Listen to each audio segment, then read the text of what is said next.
So first of all, thank you very much everyone for taking the time to join this session. Hopefully it's something that you'll find very, very useful and very insightful. So what I'll do is I'm just going to go in here. So really the idea of the next 45 minutes to 1 hour is to just understand a little bit more about academic integrity.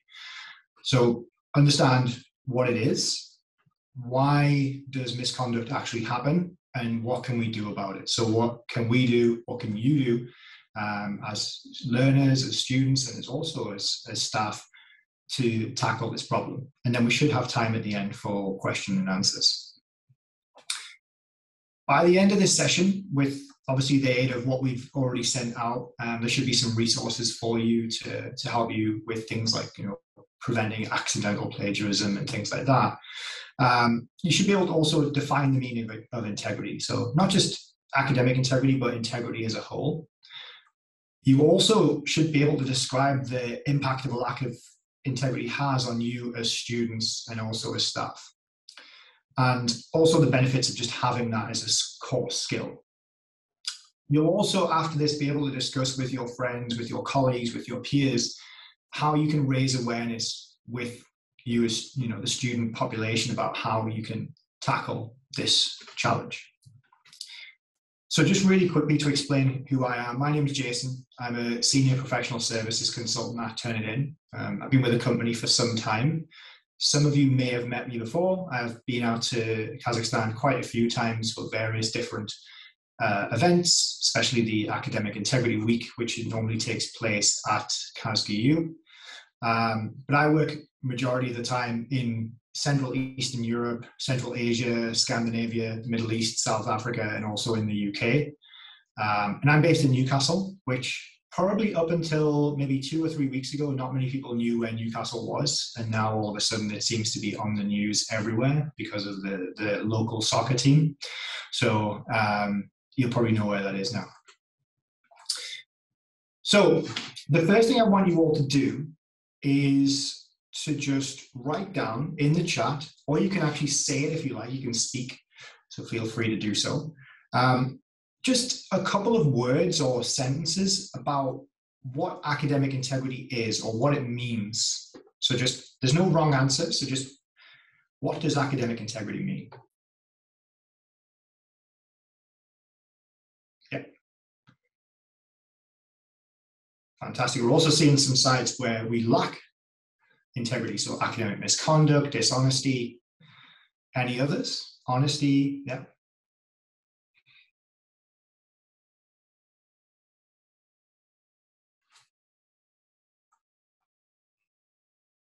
Yeah, paraphrasing, obviously being able to put work, someone else's work into your own words. Trust, citing, original, yeah, unique. Very interesting point. Referencing, something we really should do when we're in the process of writing, especially academic. Hard work. It's interesting that you actually mentioned that because we're actually going to discuss that in a little bit. So that's a very good point. And being responsible for your own work. Yeah, so you taking the responsibility for your own work. So that means when it goes well and when it doesn't go well, because it doesn't always go to plan. Fairness is a very big one as well. So that's some really, really good points. A lot of people there mentioning a lot of things, obviously to do with academic integrity, because that's what we're talking about. But in the back of your mind, I also want you to think about integrity as we move forward. So I've written some words down here, and you can see there are some things that you've said in here. So fairness, plagiarism, respect, citations, referencing, paraphrasing, responsibility, honesty, trust, originality. But there's other things in there like skills, which is an interesting one, giving credit. So academic integrity and integrity as a whole is actually a skill that we learn. So it's not something that we're actually born with, which is an interesting concept. If you think when you're a child, a very young child, you don't actually know the difference between right and wrong. That is something you learn. And academic integrity is something you learn as well, because you learn that through understanding why it's important to tell people that you got the information from somewhere else, especially if the information is, something very, very new. because it'll help people understand the topic better. So there's an organization called the International Center for Academic Integrity, which is a global organization. Basically, what they did was they came up with some key values that they found was pretty much core to what they believe at the academy. So that's a commitment to 5 fundamental values: honesty, trust, fairness, respect, and responsibility. Interesting that a lot of people have already mentioned those things. But if you look, that's 5. Now, there is technically a 6th value, and that's courage. So what we mean by that is sometimes it's not easy to do the right thing. So you have to have courage when you have to admit that you made a mistake. But you also have to have courage to speak out when other people are also doing something that you don't believe is right. So, for example, if you know that other people in your class are cheating or plagiarizing or getting assistance with their work, and you don't say anything, that obviously allows them to be unfair, untrustworthy, not honest, have a lack of respect, and you have no responsibility. But if you have the courage to tell someone about that, you're actually doing a lot of people a favor, and we'll talk about that as we go on. So someone mentioned academic dishonesty earlier, and academic dishonesty, back in 1997, a gentleman called Gary Pavella in the United States did some research on this, and pretty much the bulk of that is how they broke down the different identities of different elements of academic dishonesty. Now, obviously, this research was done in 1997, but if you look at it, it's still incredibly relevant to what we do today. So the first one we have is cheating. So the intentional use of study materials, or having something that you shouldn't have, or asking someone else for help when you're not supposed to get it. Back in 1997, cheating could have been bringing a calculator into a math exam. It could have been something that now we don't see as cheating. Now, cheating could be going into an exam with an AirPod or another branded wireless headphone in your ear, and someone is you're speaking out the questions and someone else is telling you the answers. That's cheating, because you are consulting with other people and you are using an aid which is not allowed. So that's what cheating is, and it just evolves, it changes. Just like plagiarism. So plagiarism, the use of content written by others and presenting it without crediting the source as if you wrote it. Plagiarism has also evolved. So back in 1997, people weren't really buying essays online because the internet was pretty much only just in existence. Google wasn't released until 1998. So plagiarism back then was probably copying off someone else that maybe it was from a book or from a friend. Now plagiarism could be, you go online, you go on Yandex, for example, and you look up essay writing companies. They could write an essay for you for a fee, and then you could upload that as if you wrote it. It's still plagiarism because it was someone else's work. You haven't said that it was theirs, and you're pretending it's yours. So it's still plagiarism, it just evolves. Now, we can deal pretty well at Turnitin with cheating and plagiarism. Fabrication and facilitation, that's when it comes down to you to make sure that as an instructor, as a student, you understand how dangerous these behaviors are and they don't happen. So in the chat, I'm going to ask you a question. I want you to answer this honestly. Who here has ever heard of someone called Andrew Wakefield? You can just say yes or no. Or you can unmute your microphone and say yes or no. You ever heard of a gentleman called Andrew Wakefield? No. Pretty much everyone, unanimous, no. Okay, great, brilliant.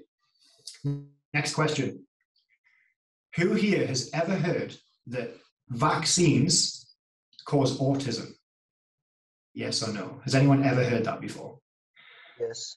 Yes, a lot of people are saying yes. There's a lot more yeses than there are no's this time. Okay, the reason you've heard that is because of Andrew Wakefield. Now, he used to be called Dr. Andrew Wakefield. Now, what he did was he actually fabricated research. So he made up references, he self-cited, so basically he did some research that was not real, and then cited his own research to say that why this this happened. Now, spoiler alert, vaccines don't cause autism. They proved that in many, many, many studies. The only one that proves it is this one. And it was actually retracted. Now, you're probably wondering, why are you talking about this? Well, especially in the day and age that we're in right now with COVID and other things, there's a lot of misinformation out there. A lot of this information comes from very unreliable sources. But what happens if you write something and it ends up somewhere that seems reliable? Now, he knew what he was doing. His team knew what they were doing. They were doing this for money. And there's a lot of other stuff. You can research this if you like. But basically, the long of it is that they fabricated the information. That's the short answer for the long story. And what happened was it was published in a very reliable journal. Very quickly after that, it was retracted. But because it was in a journal at one point, people still go back to that research and say, look, this is why vaccines cause autism. They don't bother scrolling up to the top where it says retracted. They just look at this study and go, well, this is really dangerous. Maybe we shouldn't get vaccinated. So that can be incredibly dangerous. That could also be you writing an essay. You go to Nazarbayev University, one of the top universities in the world. It's also a research university. If you write something and it's not real and you fabricate it to get a better grade, people will believe you because you go to a very good university. They will believe that information. So you've got to understand how dangerous that is. So if you see someone doing it or you think about doing it, just understand what the consequences could be. It's not always about your grade. The last one is facilitation. Basically, facilitation is you helping someone do any behavior that relates to academic dishonesty. So that's you helping someone cheat, you writing an essay for someone, you not telling people when someone has fabricated information. So it doesn't mean you did it, but you helped someone do it. So that is academic dishonesty. That's basically the core things that breaks down into. The question, though, is why does it actually happen? We know it's wrong. We know that we shouldn't do it.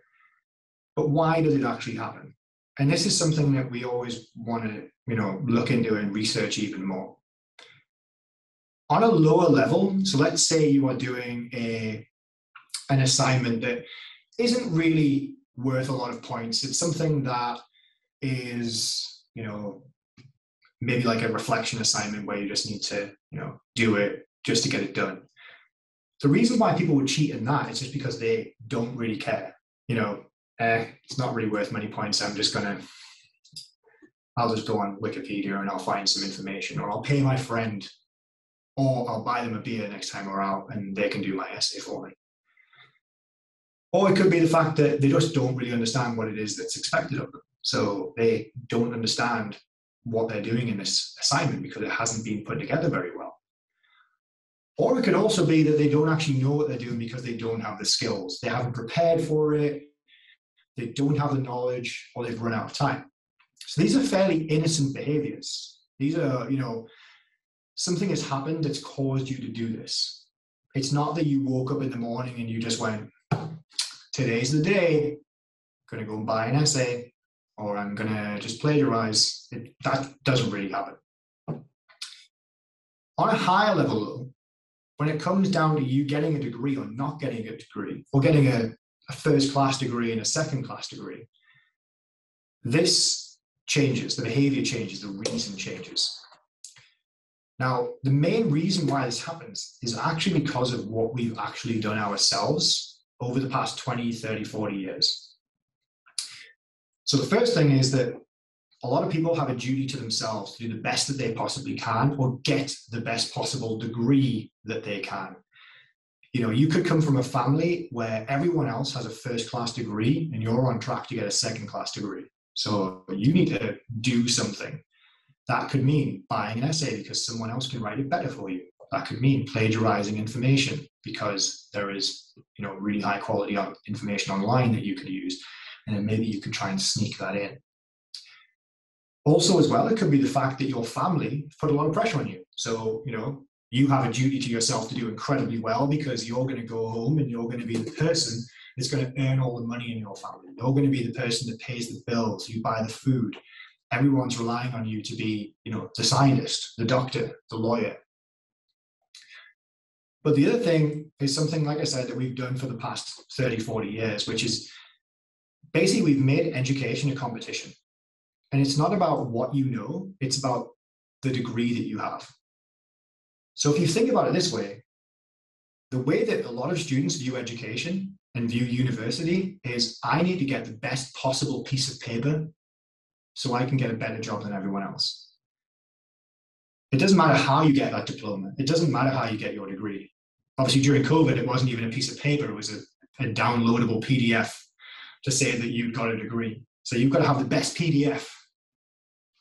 So when you think about it like that, it's kind of scary. What we have to do is we have to think about why is it that that's happening? Well, if you look at the job market, a lot of jobs will say that you need a degree of a certain level. So you have to do that, but you also have to be better than everyone else because you're all going for the same job. If you're all studying psychology, you're probably all going to want to go and try and be a psychologist. So you're all going for the same job. If you're an engineer, you're all going to try and go for an engineering role. And there are only so many jobs. So the thing that's going to separate you is having a better degree than someone.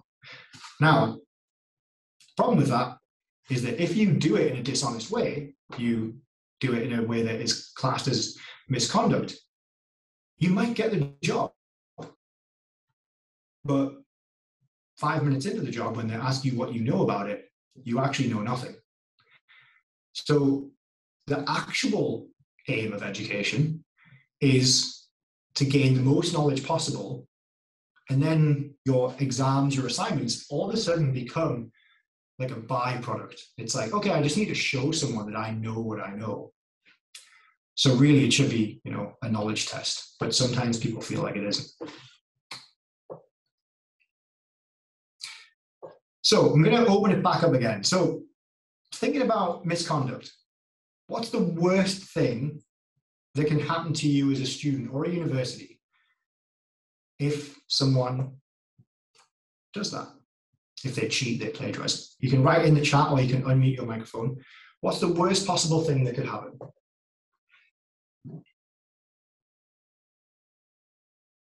Yep, you could be kicked out of university. The reputation of the university goes down, exactly, which means that people could lose their jobs. Is there anything worse than being expelled from university?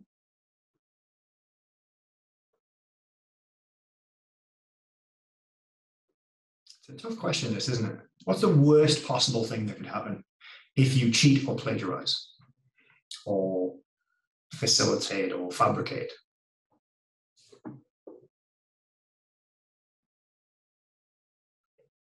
I think everyone thinks that the worst thing that can happen is you get kicked out of university. Would we agree? The worst possible thing, yeah. Losing a scholarship.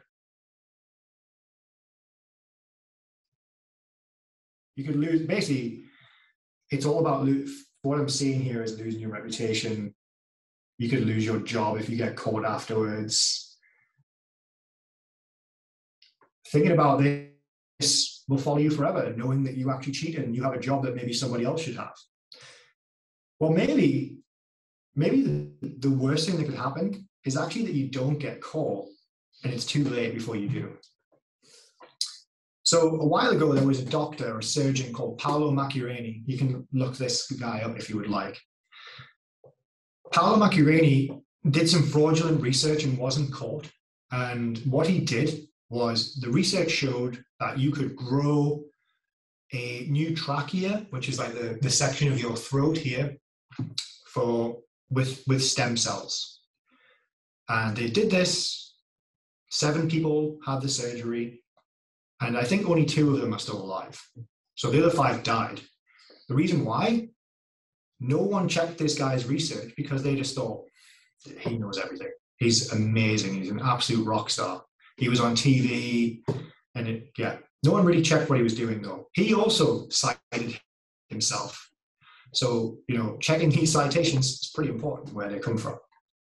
So he didn't get caught and this happened. Now, You may have seen this story before, hopefully you haven't, but last year in 2020, it came out that a third of the pilots in Pakistan had fake licenses because there were so many plane crashes and they just couldn't understand what was happening. They checked the planes were well maintained, there was nothing wrong with them. You're probably thinking, how on earth do you get a fake pilot's license? Well, when they looked into it, 262 of the 860 pilots didn't actually do the exam themselves. So someone else did it. So the actual worst thing that can possibly happen to you is you don't get caught and you get the job that you want because you're probably not qualified for it.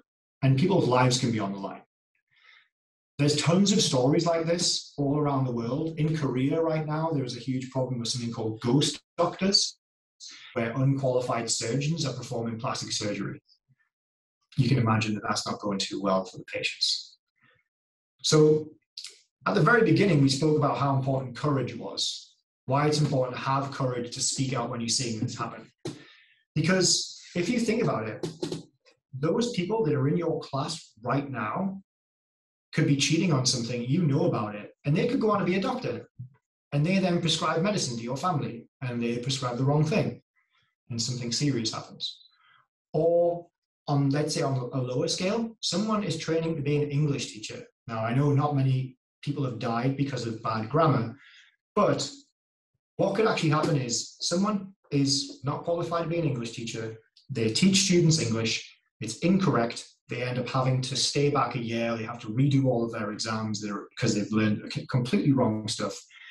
They have to spend a huge amount of time relearning this information, which then means that they graduate late.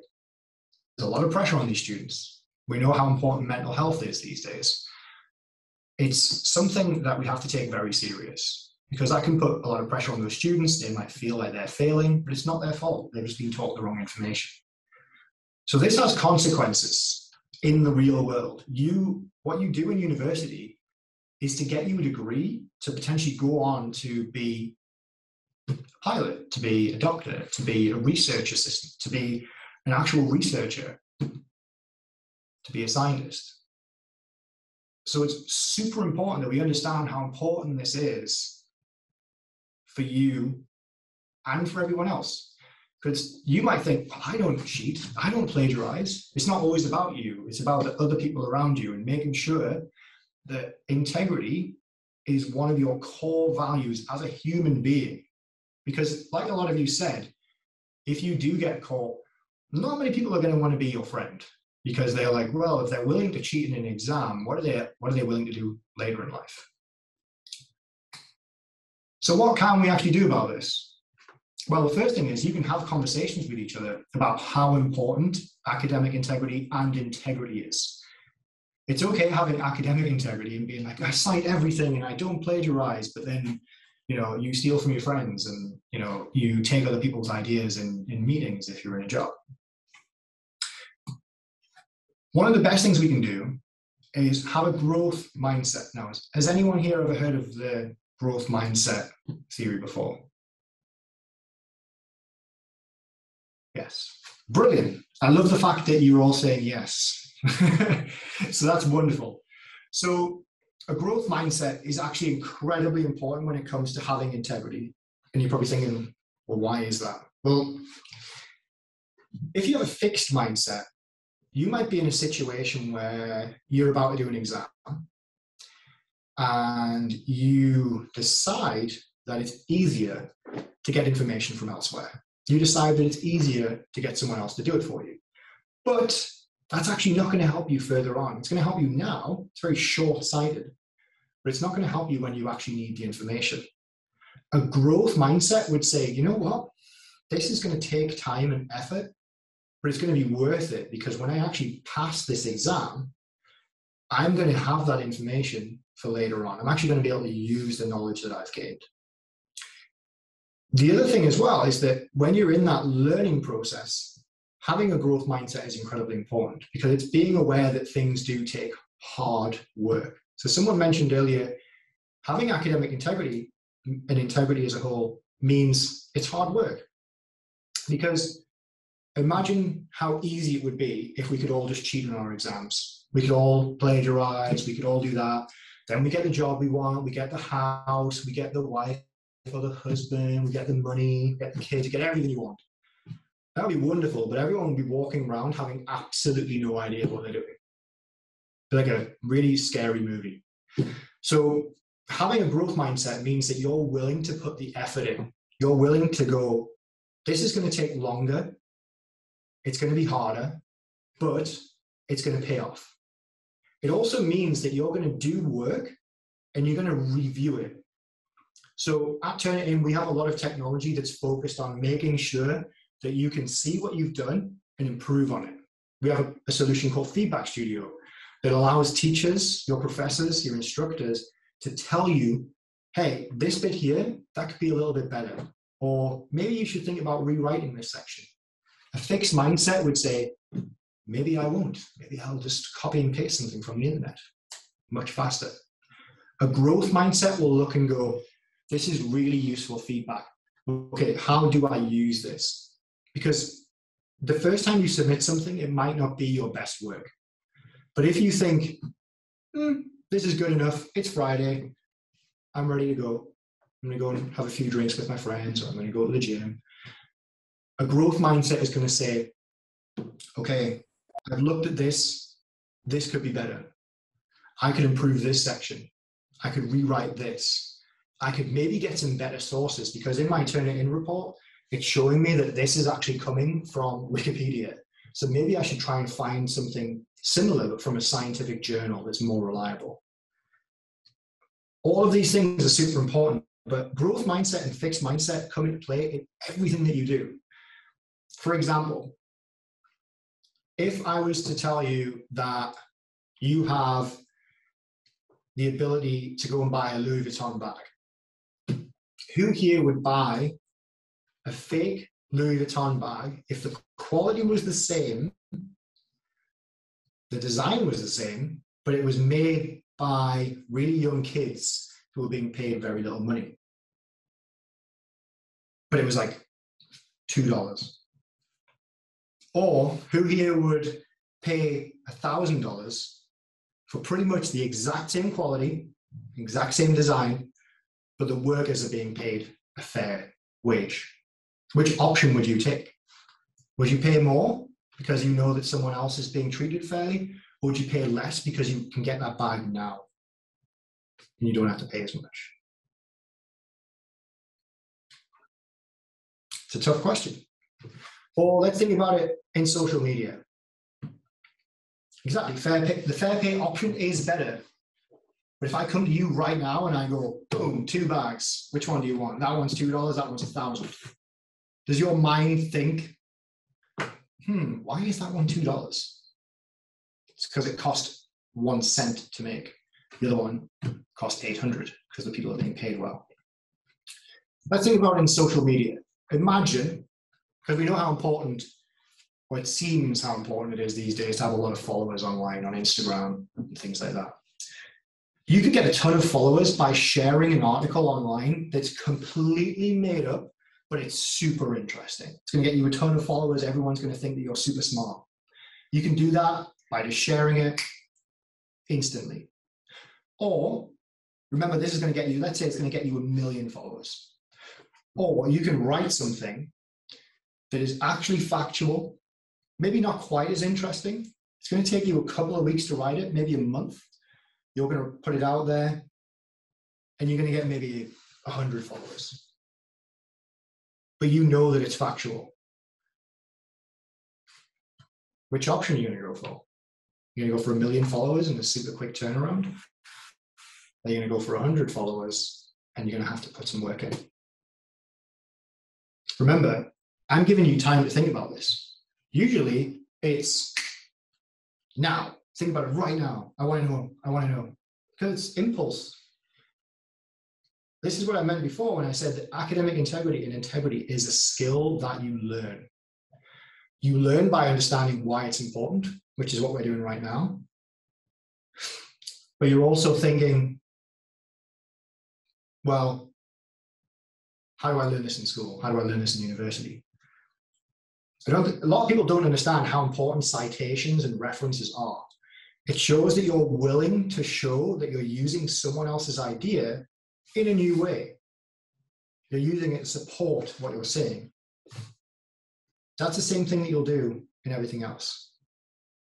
I hope life will give more than two options. That would be very nice. Hopefully in life you will get more than two options. But sometimes we don't. We either have the easy way or the hard way.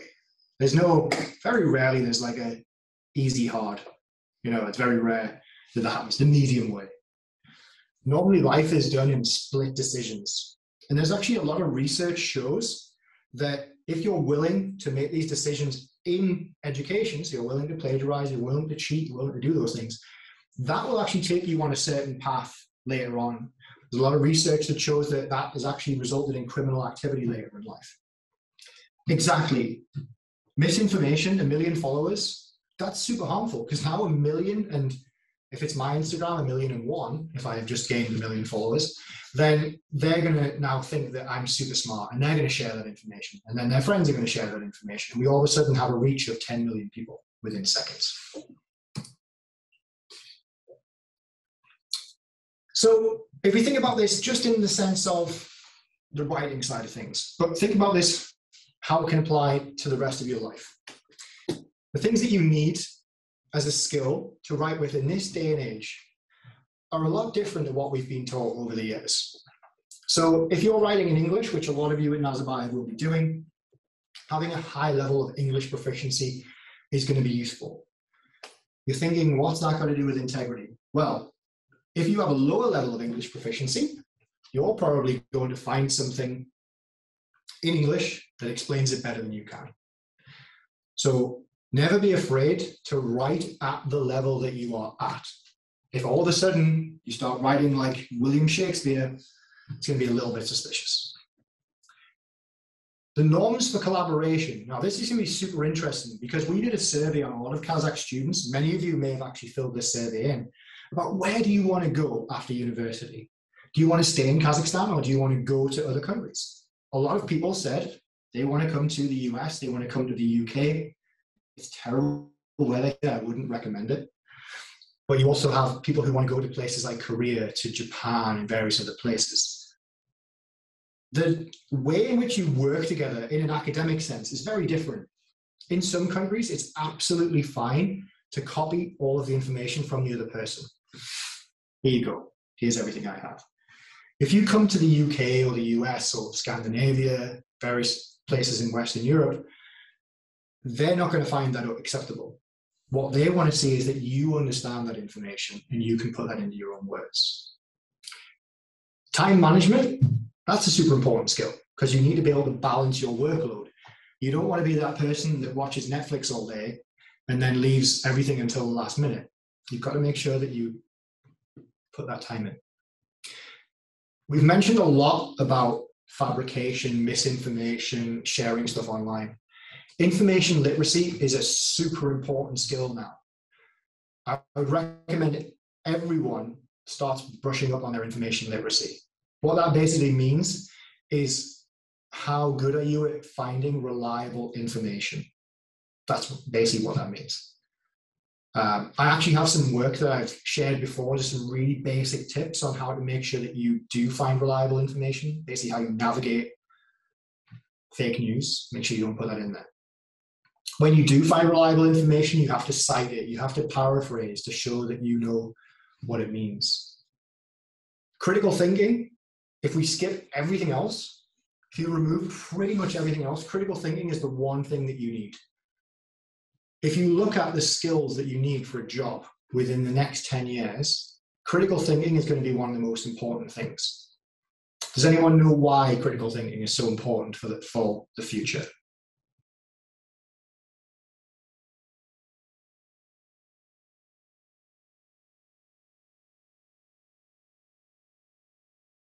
Can you think why? What could happen if you don't have? Yeah, you can adapt. Bingo. Because all manual jobs will be automated. Machines, artificial intelligence, cannot critical think, can't use critical thinking skills. Because what they rely on is a model that trains them on specific instructions. So a lot of basic tasks, a lot of roles will be taken over by AI. We already implement AI in a lot of our technology already. That doesn't get rid of people, it just makes your job a little bit easier, especially for you as students with our similarity reports and so on. Now, if you don't want to be replaced by a machine, which you probably don't, we've all seen Terminator, critical thinking is incredibly important because that shows that you can understand information, you can realize how to improve on something and be better at it. So is everyone aware of Elon Musk? Everyone's heard of him, whether you may not like him, you may like him. He's pretty successful, pretty clever guy. One of the most important things that he said in his running of his business is having a feedback loop. So it's, what did I do? What can be better? And how do we do that? That is exactly what critical thinking is. What did I do? How can I be better? How do we do that? If you use that in your writing, that is going to take you to another level because it shows that you can self-analyze. Once again, something machines can't do. Critical thinking, super important skill. I've mentioned this all the way through, but it's always good when it comes from someone with a PhD. So Marilyn Price Mitchell said, when students learn integrity in classroom settings, it helps them apply them to similar principles to other aspects of their lives. So you can use those same principles to other aspects. So it's not just about academic integrity, it's about integrity as a whole. So I've talked to you all the way through about how this can impact other things that you do. It's not just about right here and now when you're in university. It's about how you find that information, how you use it in other elements of your life. And it will pay off. It's probably one of the most important things you can have. Massively helps you make friends, that's for sure, because if you can be trusted, if you're a reliable person, having that integrity, you're going to be the person they go to. When it comes to being promoted, you've got to be the person that has the knowledge. You've got to be the person that is willing to work as a team, to take ownership, to be fair, to be respectful. All of those things don't just cover academic integrity. Now, that brings us to the end. I want to say thank you to everyone for spending the last 40 minutes with me. And I want to open it up to questions. So if anyone has any questions, please feel free to just unmute your microphone or write them in the chat. I'd love to hear them. So we'll just pause for a moment and see if anyone has any questions.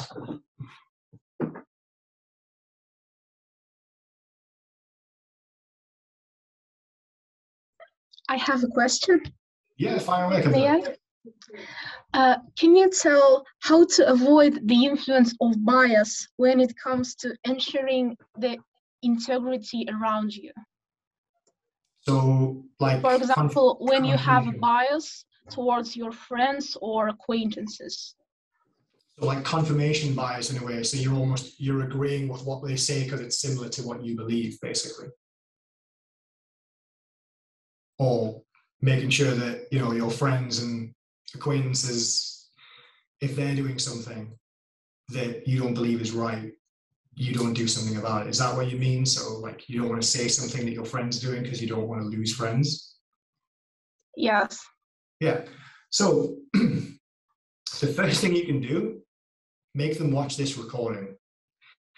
What they have to understand, and this is what you have to understand as well, is that it's about explaining things to people in a way that makes sense to them. I use the example of bags and social media and various different things. If you can say to them why it's important that they do act with integrity, they're going to understand that much better in about, you know, could be about food. For example, you go to a restaurant, you don't know that the chef has clean hands when they cook your food. That's about them having the integrity to do that because they know that they're going to impact everyone else. So it can be anything. You can use any example. Always make it relatable. But the other thing that you have to do as well is you have to sometimes realize that when other people don't have your best intentions at heart. So if you have integrity, if you're willing to do all of those things but they don't, then maybe you need to explain it to someone else who is in a position that can talk to them about it and make them understand why it's important. Because like I said, it depends what degree you're doing, but it could be quite severe if they are doing that and they get a job. And the big thing is, you get found out sooner or later.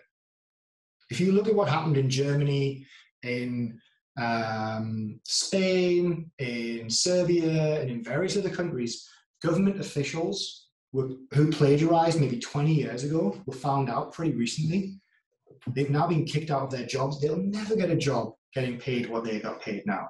They'll be lucky if they get a job as a janitor, because they have made the mistake of thinking that no one finds out. At some point, people always find out, because you either don't have the knowledge that you're supposed to have, or someone finds out a mistake that you made. So it's just making them aware of that. But bias is very tough, and it's a social issue. But it's just, like I say, it's about making them understand why it's important. Thank you.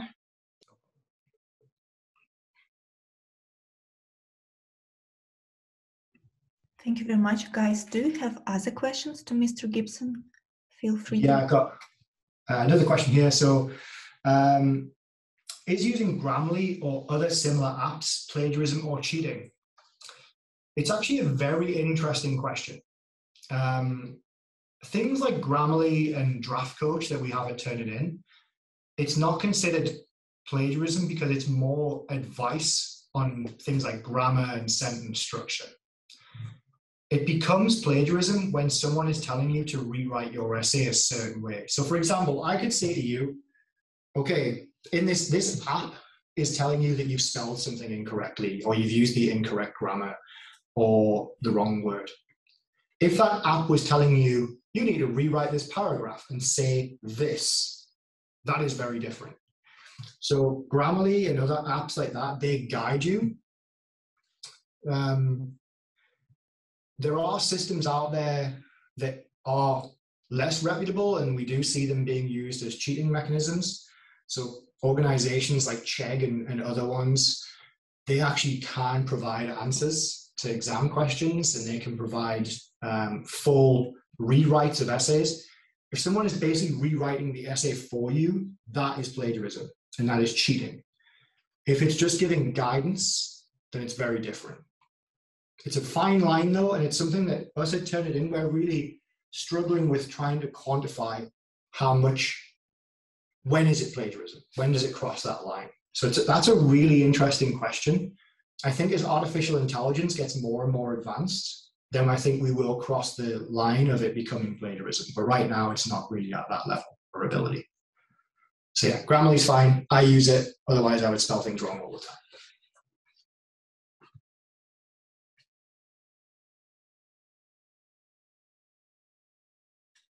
Any other questions? Sorry, hello. Hi. I know that it's nearly impossible to eradicate fully the, how to say, misconduct and the cheating. So can you give me an advice how to act in situation when I face or I see the cheating? So I think that when I see cheating, I can how to say he's cheating. So, but it will be like just a correct measure. The university will just punish them, but I think that it will be better to make preventive measures. So, is it possible to how to make preventive measures so many students will understand that cheating is bad? Yeah. So the first thing they can do is attend webinars, attend seminars like this, but also have seminars like this, instead of it coming from me, have it coming from one of you, because it shows that you care about it and it shows that you understand how important it is. The other thing that you can do as a preventative measure is that you could say to people, hey, there is an academic writing course that you can take, which is going to teach you how to write at an academic level. That will also help people have the confidence to write. So a lot of it is about confidence. The other thing to do as well is when it's someone's first time plagiarizing, sometimes it's not intentional when they're cheating. It could be a mistake. Or it could be they know what they're doing, but they just don't know any other way. Once again, it's about making sure that we assist them with writing courses and so on. So instead of saying, okay, you're going to get 10 points deducted, it's like, okay, well, now you have to attend, mandatory, you have to attend this course on academic integrity and academic writing, so that you know how important it is, but also you have the skills. So that's one of the things. The other things that we see happen in a lot of universities is that in the first year, everyone has to do an assignment where they use citations and they use references. And they also have to find a certain number of external sources, so sources from the internet or publications. What that does is it shows that you know how to do that, so that you can then not say, oh, well, I did it by a mistake. I don't actually know how to do citations, when we know that you do, because it's mandatory that you pass this first exam on, and you get graded on your citations and your references. That's something we see a lot at universities as well. But overall, the best thing you can do is keep making sure that you make people aware that it is wrong, explain to them the consequences that can happen, and don't be afraid to tell people that it's happening, because you could potentially be protecting people from serious consequences, not just the people cheating, but the people that they could go on to treat or pilot or help later in life. Yeah, so thanks. No problem.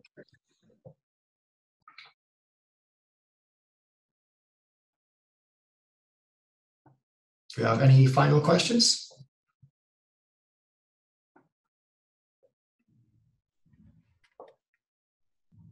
Okay, so if there is no questions, Mr. Gibson, we want to thank you. Thank you very much for coming and for helping to promote the academic integrity in Kazakhstan at Nazarbayev University. We are sure that your help was a great step, a big step of our students towards their research paths and towards their path as writers in the future. Thank you very much. Mr. Gibson, do you have any questions to ask maybe? No, I just want to say thank you to everyone. There was a lot of very good questions. I really appreciate having so many. It obviously shows that everyone is listening, which is great. And I'm really excited to see everyone again on Friday as well for the next session that we're going to be doing about Feedback Studio and how to interpret the report. And I'll talk a little bit about what we discussed today in that session as well. Okay, thank you very much.